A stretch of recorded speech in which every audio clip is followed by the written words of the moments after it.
Bladesmiths, welcome to the Forge. The 4 of you have been chosen to take part in an intense bladesmithing competition. Bladesmiths, you've all got a cloth on the anvils in front of you. Go ahead and take that off for me. Bladesmiths, what you're staring at there is a bar of W1 high carbon steel. All we're asking you to do is make a signature blade in your signature style using mono steel. What's the catch? It's forged in fire. There's always a catch. Now guys, just make sure that those blades fall within these following parameters. Your blade length, measured from tip to where the cutting edge ends in a straight line, needs to be between 11 and 13 inches. Each of you will have to turn in a blade that has a recurved edge. Now, as far as designing for the test goes, I'm gonna leave you in the dark there, guys. You're not gonna know how we're gonna test for strength or test for your edge retention until we get there. For this first round of competition, there are 3 hours on the clock. All right, gentlemen, good luck. Stay sharp. Your time starts. What the hell is going on? Bladesmiths, as you can see, we're experiencing a bit of a blackout in the Forge today. Each of you has a lamp behind you. Go ahead and light and hang them up for me. Word is that the electrician will not be available to turn the power back on until after the second round. There's no power to the power tools. The only things you have are the forges and hand tools. You didn't think you're gonna get off that easy, did you? Nah. No power tools, no big blue, no drill press. It's going to be challenging. Now, good luck, gentlemen, because your time starts now.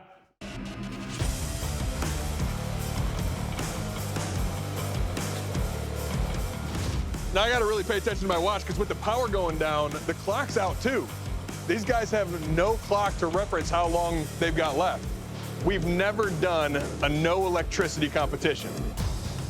I am very concerned about overexertion going into this competition. I'm gonna need to make sure that I don't get off to too hot of a start, or else I'm never gonna be able to finish. Learning how metal moves under a hammer and on an anvil are things that a lot of smiths don't learn. Most of the stock that we start out with is already in a bar form. I have used W1 for a few projects. I have not moved this much W1 and moved it to this extreme, so this is going to be a big challenge.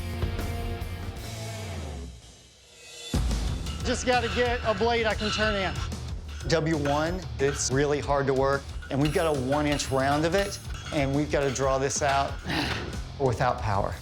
If it still gets too cold, you can definitely develop cracks in W1, so I got to keep it hot and keep it moving. I'm hammering hot metal, have a piece of slag hop off and land right on my index finger, and I could immediately feel it blistering. Thank you. If any guy gets an injury that keeps them from being able to swing, that could take them out of the competition completely. They couldn't go rely on Big Blue or the presses. I just got to push through the pain. I can't waste any more time. All right, Bladesmiths, you are 30 minutes in. You have 2 hours and 30 minutes left.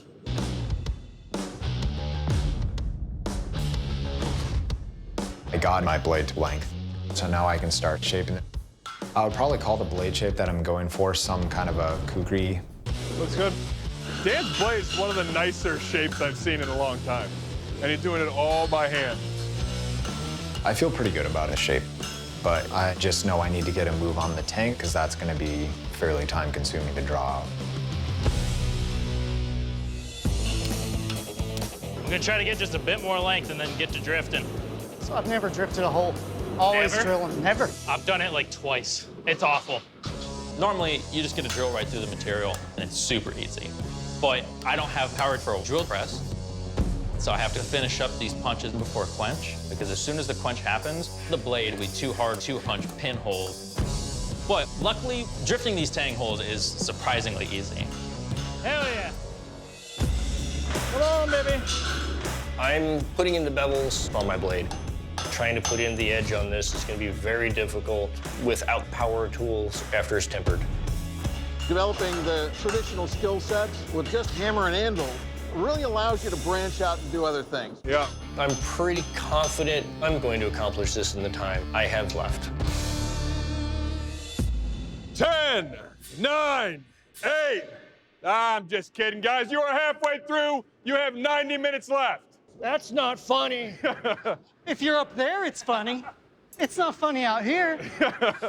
After I've got these holes drifted through, next thing I know, Dan and Sean, they are already putting a bevel on this thing. You guys are way ahead of me. I realized I was falling behind at this point, so I've got to get a bevel in this blade and fast. But I've never filed a bevel into a blade before, so I'm making the choice to go to my flatting hammer. This right now is going to be hard for these guys. They got to forge those bevels all the way in. You can't get a part of the way and grind it down, so you got to get that drawn all the way down. The flatting hammer works great to get a bevel into this thing. I feel like I made up a lot of ground in the last 30 minutes, and the end is within sight. Bladesmiths, you guys have 30 minutes left before the first elimination. Time is running out. I need to get this thing in the quench take, and I'm freaking out. It'll have to do. If I get a warp in the blade, I'm not gonna have enough time to fix it. With just a bit of time on the clock, quench the blade, make sure it's straight. You can continue to file a hard blade. It's definitely going to be harder to move metal, but you're not going to get anywhere if you don't have that blade quenched. There we go, 3 down. Dan's gonna be the last to go.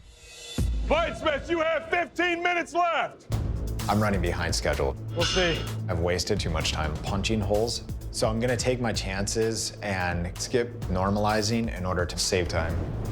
The main thing that I'm worried about with cutting corners with normalizing is that there could be cracks. You have 2 minutes remaining. There we go. All right, all 4 blades are quenched. Dan's in the oil. Little twist. I do see a small twist at the tip of the blade, so I'm going to try to straighten it out with light taps. There's definitely a risk to doing that because now there could be cracking as a result. I hope this decision doesn't have any major lashback. 5, 4, 3, 2, 1. Bladesmiths, put down your tools. The first round of this blackout competition's over. I'm very proud of the work that I've done in 3 hours without having a press or a power hammer, but I'm most nervous in the critique about something I'm not able to see in the dark. Bladesmiths, congratulations. You guys made it through the first 3 hours of this blackout competition with no electricity, solely manpower. The time has come for the first critique.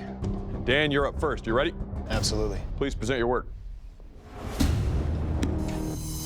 All right, Dan. You did a real fine job moving that steel by hand. You were just chugging right along. But you did rush the heat treat. That concerns me. But everything else, good job. Thank you. All right, Sean, you're up. You ready? Yes, sir. Please present your work. All right, Sean.